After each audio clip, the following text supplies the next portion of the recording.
Yeah, go on. Welcome to Rewind the Movies, Police Academy, right now. Let's start. Here we are.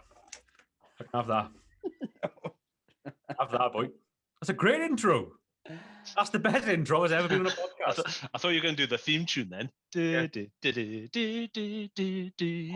That's been in my head all day. Can we use? Do you know, for our intro, can we not use the film? Whatever year intro. There, guys, come.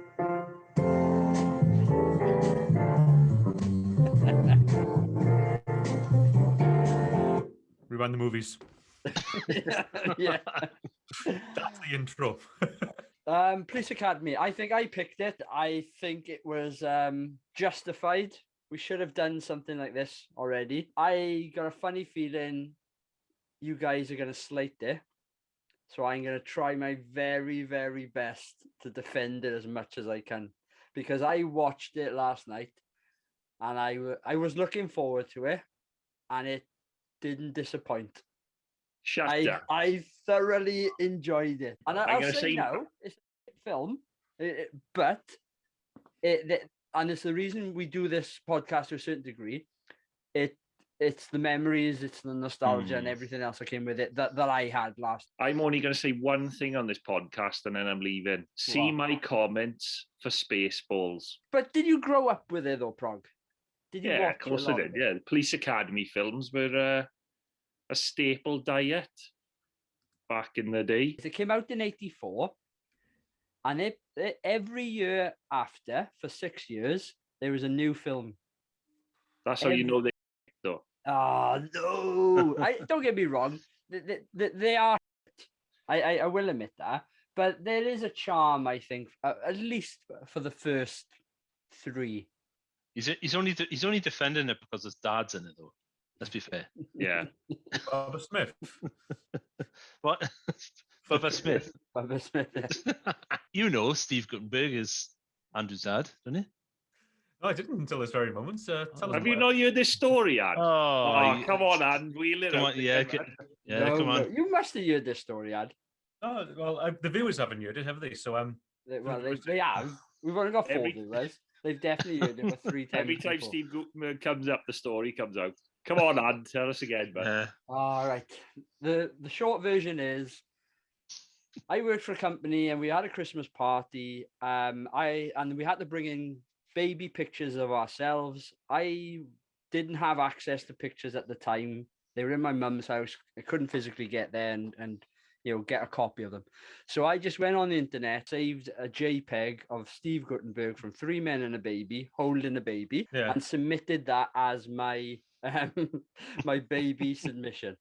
And no one in work was able to work out who the baby was, and no one recognized Steve Guttenberg.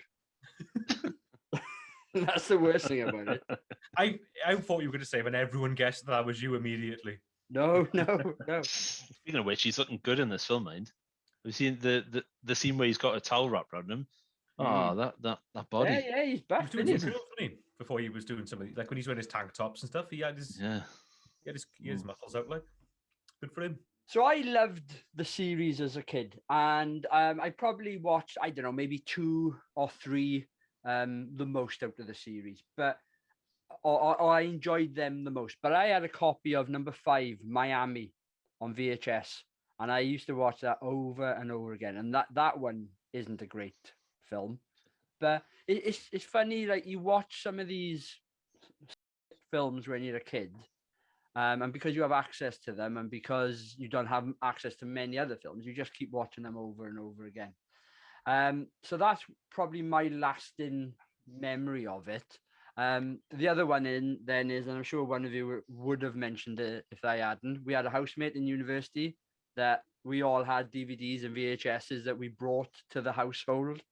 All he brought was, I think, Police Academy 1 to 6 on VHS, old school sort of boxes. And the other thing is, and I do this on so many films now, I don't think I've ever seen the beginning with Tackleberry going around the as a security guard.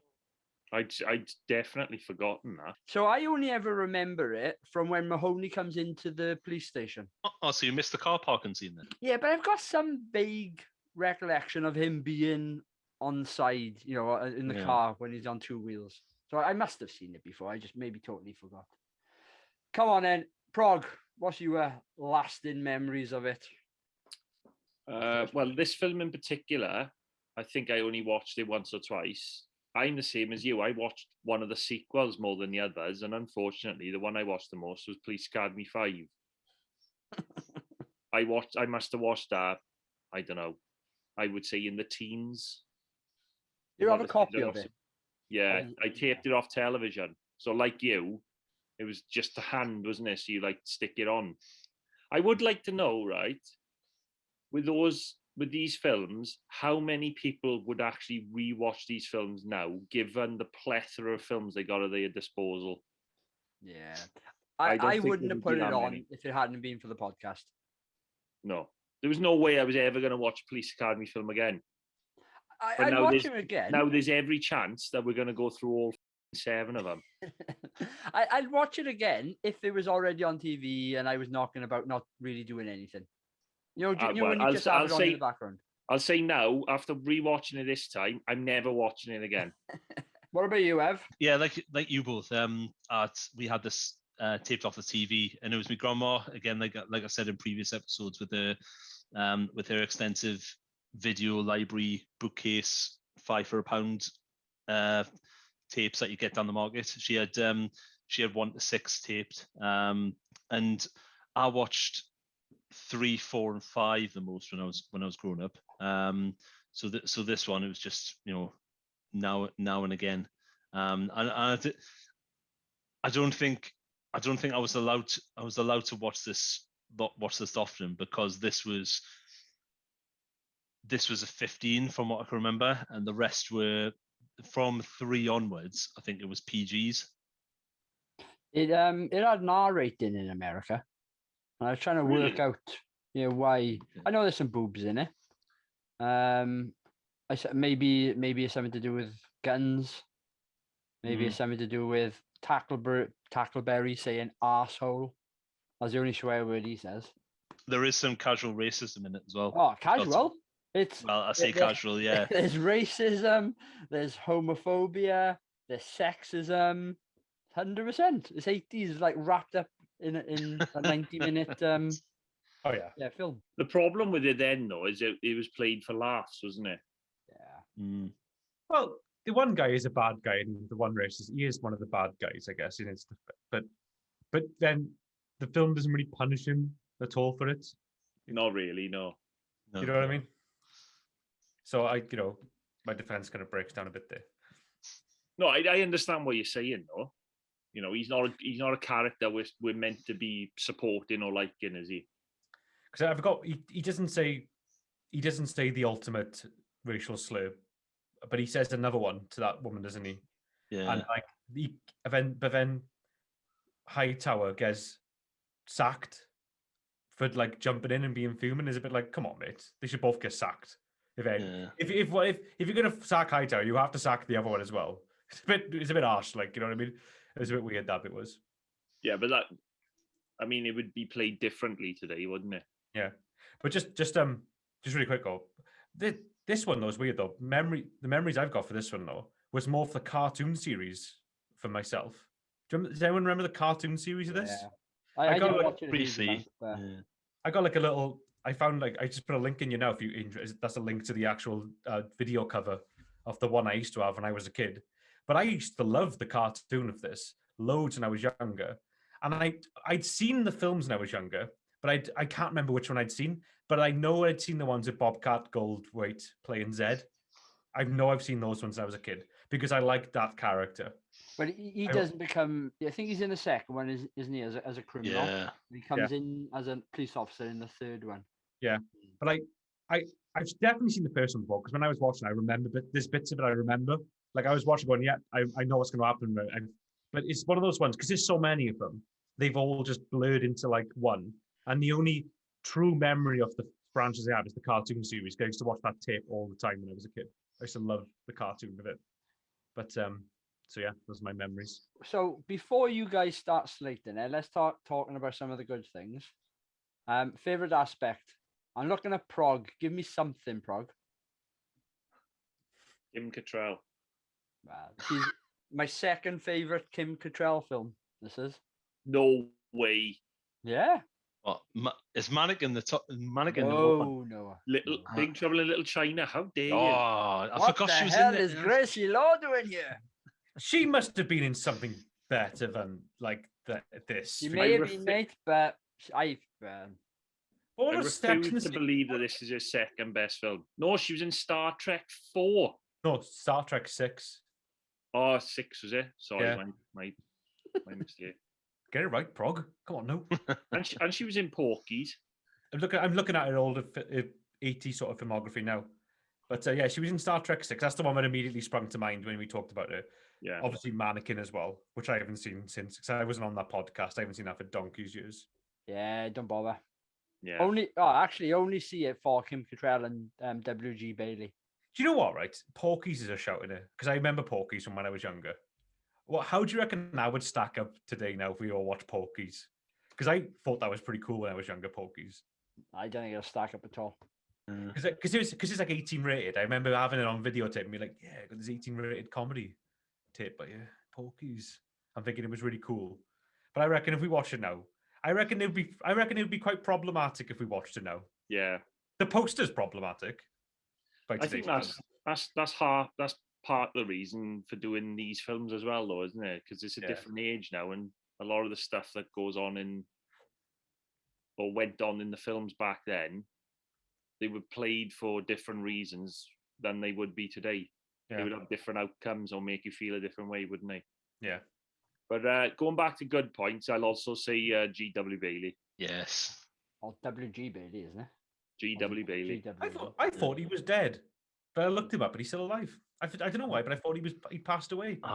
He is the consummate heel, isn't he? The consummate 80s heel. Yeah, but he plays the same character in everything that we've looked at him. And also, he plays the bad guy. He's always in a film. What do you mean? Mannequin, this, and Short Circuit. This is. Short Circuit either. I'll agree with Bob on that one. Yeah, Short Circuit. I can't look at him, right, or see him on film without him going, move it, move it, move it. Do you know, I was surprised rewatching this time. I completely forgot the Proctor wasn't in this one. Yeah, he don't come into the second one, does he? No, I know. Which one's Proctor? Oh, he's just an annoying, stupid understudy, isn't he? He wasn't in number 2, was he? Because Mauser was in number 2. Was in it. Yeah. But he's in Prog will know this. He's in number 5, isn't he? Because he has sun cream put on him. Yeah. And it spells out dork. Yeah, the Mauser guy. Yeah, I remember him. See, they all blur into one for me because I thought Zed was in this as well. I was thinking, oh, Bobcat's going to pop up now. There's a couple from this film that don't return to the second one and forward. Well, the guy who was originally working in the camera booth, he's not in the other ones, is he? I don't know. Barbara. Yeah, his character isn't very strong in this. I thought he had the biggest. I thought his character was the one with the strongest through line to the end. Well, the film's a bit all over. But what are you on about? Are you saying that Gutenberg, as Mahoney, did not grow in this film? Well, this film, the weird arcs of this film is so weird. But I was confused. I was like, so is Barbara the lead guy? Because no, at the end when Barbara gets into a fight with those guys, I was like, so is it his movie, or is it Bubba Smith's movie? Or is it Gutenberg's movie? Or is it Kim Cattrall's? I don't know. It was a weird one. Well, if you had gone off the listing or the billing for it, yeah, Gutenberg was the first name billed. Yeah, the second, do you know who it would have been? Bubba Smith. GW. Bubba. Yeah, Bubba Smith was. Yeah, he was an American football player, wasn't he? But the reason they did that, it showed it to test audiences, and that's who they. I don't know. They were more interested in. I think, because as Prog said, he was a former American football player. I'm trying to think of a favorite aspect at the moment. I'm trying to. Come on, right? I'll list a couple. GW Bailey, he is quite funny in it, and if anything, he just reminds you of the 80s, for me anyway, right? I Well, think I will say he is totally committed to that role. oh yeah, 100%. Oh, He yeah. was Yeah. been committed to that role for his entire career. I reckon he could still do a job now. He- I personally think there are a number of characters in there which are interesting. Whether they're well written or whether they've got dialogue, whatever, right? There wasn't enough of hooks in it for me, or I thought there was going to be more of hooks in it, but I think I'm getting it confused with future films. But interestingly, do you know that she actually wore a fat suit for this film? Really? Yeah, well, obviously not a Okay. very big one, but what the storyline was going to go that she was overweight, and they concentrated that on within the film for her training, and then towards the end they would have shown her lost weight and come out of her shell sort of thing, but for whatever reason they didn't really do that. So at the very end, where I think they're marching and they're all like smiling to camera, she's thinner than she was earlier. And the other thing then is, I would say, come on, the score is quite iconic. Oh, but they've got on my nerves. Oh, I love it. Yeah. Do you know what that is though? I think that is post-traumatic stress from watching it when I was younger. It gets stuck in your head because after watching it, I've been humming it constantly. Da-dum, ba-dum, bam, bam, bam, like all the time. It's like, Yeah. goddamn score. Get up my head. I love it. I tell you, I just thought of a favorite aspect, by the way, but it's a favorite aspect for the wrong reason, because I thought the film was going to go somewhere else with it, and I kind of laughed at it more because it was so absurd. The bit when Gutenberg gets that prostitute to blow that guy under the counter, under the booth, even. What do you mean, that guy? Commandant Lassard? That's He's him, not, yeah. he's not just that guy. Have some respect, Dad. Sorry, I am sorry, man. Cut that bit out of the podcast. I don't want to upset any listeners. But the bit when she blew whatever his name was, Lassard. yeah. But then Gutenberg came out afterwards, and it looked like Gutenberg blowed him. I thought there was going to be a bit of a joke at the end, but he was going to be all like winking at him or something. I was like, if they do that, I'll laugh because it's so stupid. But they didn't do that. That role was originally written for. Who could you see in that role? What, Lassard? Yeah, Leslie Nielsen. Leslie Nielsen. Yeah, it was originally written for him. Not fun. The character wasn't funny enough for Leslie Nielsen. No, I don't reckon. It was very Naked Gun. The whole thing. It was. It wasn't by the writers in Naked Gun, was it? Well, Pat Proft, who wrote the screenplay Yeah. for Police Academy, he did write a couple. He wrote Wrongfully Accused, and I think he wrote number 2 or 3 of Naked Gun. So he did he did write screenplays for a couple of those. He wrote the Scary Movie 3 and 4, Naked Gun 3, Hot Shots Part 1 and 2. Yeah. Well, I was just about to say, you've got a very similar character in Hot Shots when he's looking at that picture and he's like shouting at the men to move and do things. Yeah. he thinks it's a window. Yeah. Tell those men just move. Brilliant. Come on, and any more favorite aspects before we move on to scene? No. All right, scene. I'm gonna go with one of two. I'm gonna go with the Blue Oyster, only because it's iconic and it does make me laugh. It's so like over the top, homophobic, stereotypical, sort of like what people perceive as the gay Community. world. Let's put Yeah. it that way. Everyone's dressed as like someone from the Village People, and I'm pretty sure it probably never happened like that. But anyway, it The is what it is. song's amazing. It's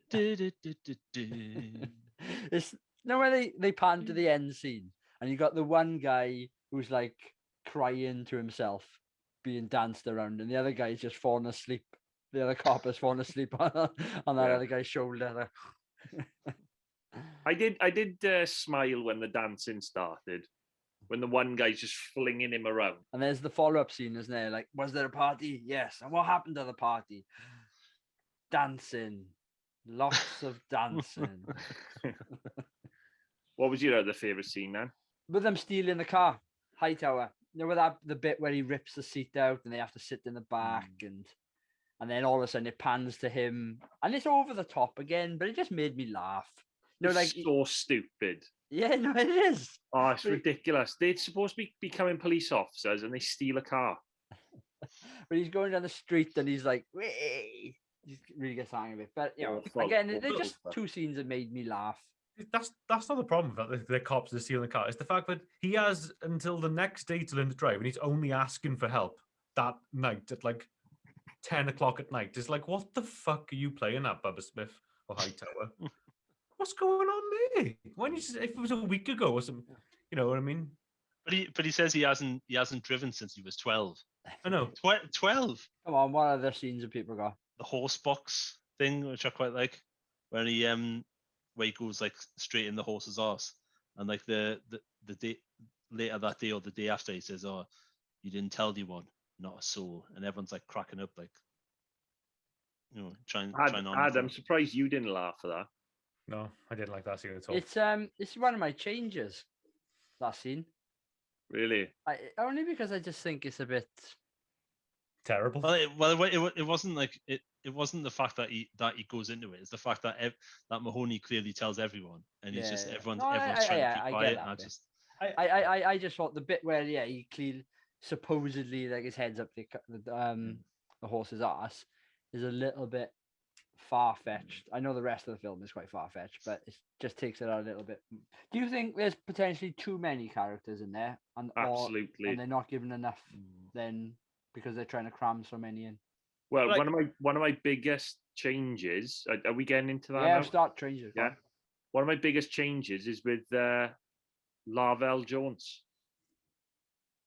Oh, I God. think when I was young, when I was a kid, I found him funny because obviously, you know, he's imitating noises. You know, it is a skill, I suppose. But watching it this time, he just annoyed me because every time you saw him, he was doing a noise. I never found out what his actual character was. I didn't know why he was in the police station.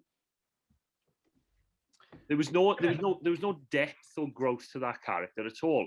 And I think all they did was they just used him as like this comedy tool in inverted commas, and it was awful. It just annoyed me. Well, his character wasn't in the original script, and I think very close to the film being shot, the director or someone saw him in something else and said, you know, we've got to have him in the film. And I think Yeah. that's probably why his character then, you know, only has these. He doesn't really have a storyline, does he? He's No, just there. and I think his character is completely out of place with this film or this. You said it was an X-rated film, yet his comedy is purely for children. The whole reason he joined the police force made absolutely no sense because Mahoney just meets him for like 4 seconds and then goes in and goes, "I'll do the police academy on one condition. My friend Lavelle Jones can join." It's like, why are you doing this? Like you've only known this guy for 2 seconds and he did a sound effect that you mildly amused you. And what Therefore, happens if he's got like a criminal record as long as your arm? He's like a rapist, murderer. Yeah. And yeah, exactly. You don't know why he's in the police station. He might just be there waiting for someone. I've got a few here. Do we take it in turns? Can I? I'm just Go going to on, go on. I'm No, gonna do you the go same as next, Ev, and then I'll go, and then Adam goes again, and then you go again, yeah? All right. Yeah, leave me Andrew, out, 'cause I Andrew think hasn't got it's a anything. I think it's a perfect film. It does- I got a lot of changes. Whoa. Go on. Right, Oh, my John. turn next. Come on. Sorry, Prog. I got the order wrong. You go next. You might say the same one I've gone, but anyway, but go on. Okay. The way we are introduced to Gutenberg. Absolutely what I was going to say. I'm not even joking. Oh. Go on. I've got no problem with the idea that this is a character that stands up to authority when authority treats someone, you know, disrespectfully, you know, looks down on someone, right? But the fact that he takes that guy's car, I wouldn't have had a problem if he did something to that guy's car. But he damages or destroys 2 other cars in the process. Exactly what I thought. I was like, what a dick. Those guys didn't do anything to deserve this. If he had crashed into a wall, I would have been like, fair enough. Yeah, but not that. They and I'm didn't do I'm that. supposed to root for him. Mahoney does a lot of things in this film that fucked me off, though. It all starts when he's just having a beer, just watching girls in the shower. Well, not starts, but it leads to things like that. You know, you're just like, mate, what are you creeping around there for? I know. As if those girls wouldn't see him as well. Yeah. Why do they see He's a Harry? though? lovable rogue, though, isn't he? I get that, and don't get me wrong, Gutenberg is lovable. He's got that grin, haven't he? I'd They have a all- beer with him, watching girls in the shower. But you would, he's your dad. Come on, Dad, let's go watch girls. Go and watch He taught Andrew everything he knew. Let's go and watch 80s boobs. Someone playing saxophone in the background. Oh, that's another one. Oh, sorry, I'd go on. I just got to say this about Gutenberg as well. The way he joins the police academy as well, talking about it, just in case you missed over this bit. Like, he sits down and this guy's all like, "We're going to send you to jail now." And he's like, "But I didn't do anything." He's like, "Well, it's either that or go to the police academy." It's like, what? Like, No. come on, film. Like, what is this? Like it's just sorry, but I thought that was a bit silly as well. I want to know how many drafts of this film they actually did. Probably half of one. I know they only filmed it in 45 days.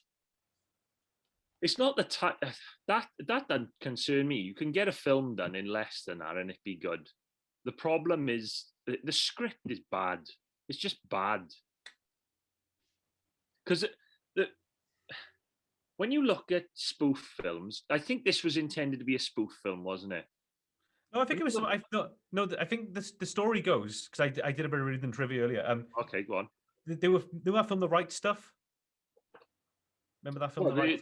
about the aerospace. Yeah, when they were making The Right Stuff, I think one of the producers of The Right Stuff was like, "This would make this you could make a similar sort of film like about people training and make it a comedy movie," and that's what started Police Academy. So it's not a spoof. It's just like it was just like they just kind of thought, oh, you could make a good sitcom sort of story out of like people training to be something.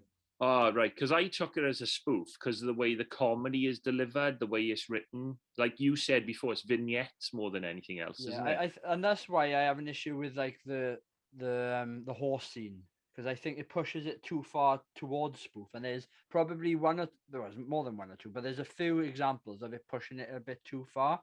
Whereas Adam's right, if you toned it back ever so slightly, you'd forgive it a bit more. Yeah. Well, I don't understand why they didn't just make it a comedy drama about Gutenberg's character. That's what it should have been. Yeah. And you could have dropped a couple of those other characters. Yeah. You know, and you still could have had the Hightowers. You still could have had the I would have kept Hightower. I would have kept Jones, but I would have made his story a bit better. Come on, what next? So this one's more like this one's, and I'm not saying like I'm like an expert at this or anything, you know, but from this point of view of someone that like writes stuff and writes scripts themselves, in particular comedy scripts, it's like that thing. It's just I'm going back now to like it's the thing where the jokes just don't connect to the story, so it makes the film a slog to get through. So because usually you think to yourself, a comedy film needs gags, but this film really just proves that like if the gags don't connect in with the plot, yeah, it's a mess. It's just an absolute. The film's just a mess. It's just set piece after set piece after set piece, which don't go together. And then you chug along to like the 90 or the 80-minute point, and then suddenly we're like, oh yeah, we need a third act now. Oh, we'll have a riot start from this guy throwing an apple. Oh, we'll have Mahoney held hostage by this guy you've never met before. And then Bubba Smith comes into it, and then you've got Barbara having a big thread tied off at the end when he beats those guys up from the beginning. But at this point, you've completely forgot all about that as well. It's just all over the place. It's just structurally like a mess. And like I said, I know comedy's subjective. Some people might. I know you like this, Andrew, and I'm no one against that at all. But it was just from my point of view. It's like, oh man. Yeah. I think it comes back to what I was saying earlier, though. I recognize the film is majorly flawed. The reason I enjoyed it is because I've got some connection to it, and I enjoyed it when I was younger. Yeah, but why is it in your top 10 of all time? Oh yeah, I didn't say it's in my top 10. You text the group saying, "What a masterpiece! This is top 12, maybe, but not 10." You got a PA tattoo on your arm, but they just like with flames around it. I'm gonna echo what Adam just said though. In terms of, I think we've spoken about this before as well. When it comes to comedy, a lot of the failings with comedy films sometimes are inherent in the ending, the last half an hour, where they've got to pay off the plot, and they don't know how to do that while being funny at the same time. The problem this film has is that it hasn't set anything up for you to care about, so the stakes aren't even there. So whereas with some comedy films, you can kind of forgive it because you've had a good first hour and you're like, right, the last half hour wasn't funny, but at least I was invested where I wanted to see what happened to the characters. This hasn't even got that. Like, I'll give you an example of a film doing it right. I don't know why this is. I think it's because it's kind of like an actiony comedy as well. But if you look at like Austin Powers, right, that's got tons of jokes in there. That's got more jokes than this has got, like 100%. But they all work because they're all connected into the plot of him being. All the jokes are about him being cryogenically frozen and about them not being able to connect with the 90s. So that's why the film works. Same goes for Wayne's World as well. It works. There's more gags in those films, but because it's more cleverly written and has a better structure to it, it's like a house of cards, isn't it? It's just a better film. But then you get films like this and some other. I can think there's a couple of other examples you find when you go back to old 80s comedies, and you're just like, man, maybe Spaceballs is another example as well. Well, look at one of the other films that we watched, right? Think of National Lampoon's Christmas Vacation. Yeah, same problem. Yeah. I mean, you could argue that this had, well, it had similar problems, but I would argue it had the reverse insofar as that was all about the plot, but lacked the gags. And they kept that plot as simple as possible in Christmas Vacation. I will say, though, I would rather watch Police Academy 12 times in a row than half of Christmas Vacation again. I hated that film on a rewatch. That's one of the worst comedies I've ever seen. Because I don't know how a film, it made me want to kill myself. It made you not want to celebrate Christmas ever again. It did. I can't put it into words. I'm depressed and I found that film. There was something so murky about Christmas Vacation. Sorry, don't want to get sidetracked, but yeah. Yeah, so go back and listen to that episode if you haven't already. Yeah. Oh, I used to have Christmas Vacation as one of my Christmas films I'd watch every year. Now I don't. Same year. I used to like it. Just on talking to you, that's all it is. I blame you. We haven't changed your mind about meatballs, have we, Ev? Spaceballs. Spaceballs. Sorry, Spaceballs, yeah. Oh yeah, because Spaceballs has got Dark Helmet, one of the greatest film characters ever written. Film characters, not comedy characters. Film characters. Film characters. Yeah. Wow. Yeah. But ultimately, if you want something to replace National Lampoon's Christmas Vacation, you could just have Police Academy because it's a Christmas film. It has a Christmas song. There is a Christmas song. Yeah, yeah. I'd rather cut my eyes out. And I didn't like just the homophobic sort of stereotypical the homophobic stereotypes, and the racism through the film. I didn't like it. You're not a fan of racism and homophobia, you have? No, not really. It's okay. I don't mind it in some films, but not this one. That's what you're trying to say. I just think it's just very dated. You can't watch it now. I don't know. And it's especially awkward when you're watching a comedy film, isn't it?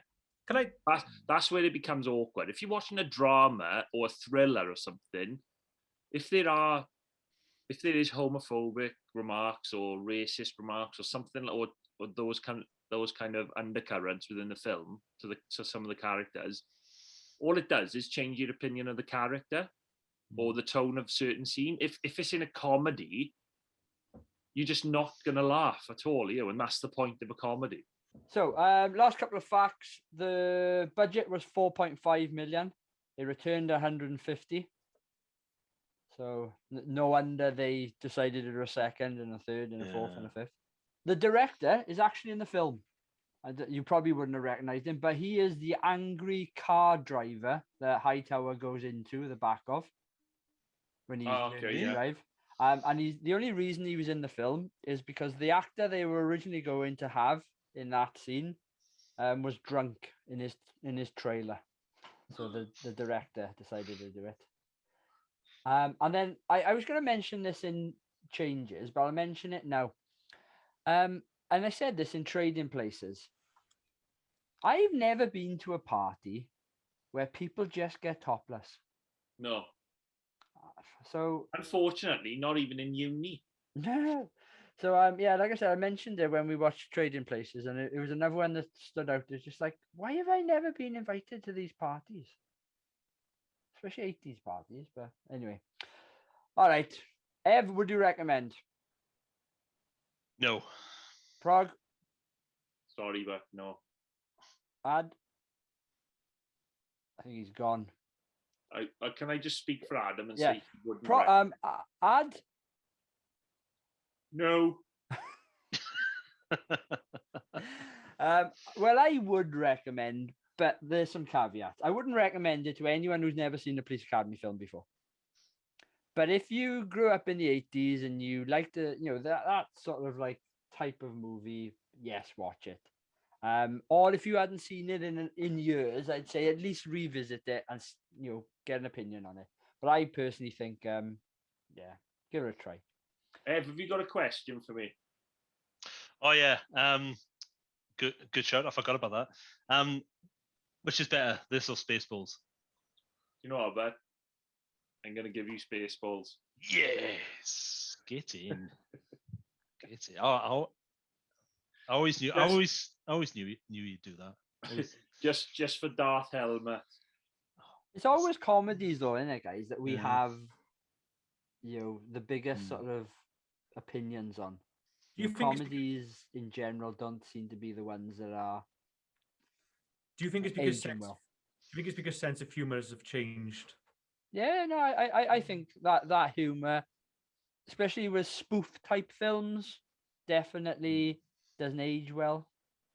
I think a lot of it's slapstick as well, and for me, slapstick just it's not a big sort of type, comedy thing that I enjoy. So You don't tend to get a lot of those films anymore, anyway, do you? no, The thing is, all right. Comedy Central always on Sky. They always play Naked Gun films, and I sat down one night and watched Naked Gun, one of the Naked Gun films. I think it was with you actually, Prog. I think we were supposed to watch Naked Gun 3, and I still found that very funny. I still found that very good. So some of them still work. I want to go back and do Hot Shot, and we said this a number of times. But at the same time, I'm a little bit nervous about doing it because that film has such a, I have such fond memories of it. But Maybe we should do a sort of rewind the movies quest for comedies are still good, sort of like. well, we were talking about doing a Monty Python one, weren't we? Oh, they'll still hold up. There's no way Monty Python won't hold up. Come on, I'd be gutted if that happened. That is in my top 10 films of all time. Holy Grail is. I'm not even joking. I love that film. all right, let's wrap up. Podcasts come out every Wednesday. Hit us up on social media. Oh, wait a minute, Adam's got. I haven't said whether I recommend or not. My police academy. Prague I answered did an for you. impression of you. What did you say for me? I went no. Oh, yeah, it's no. We should have said it. Oh, yeah, Prague said you'd highly recommend it. Yeah, should have. Yeah, right. Podcasts come out every Wednesday. Check out our social media. Check out our YouTube channel where we are putting our video episodes out. And if you want us to do a film in the future, just let us know. Cheers all.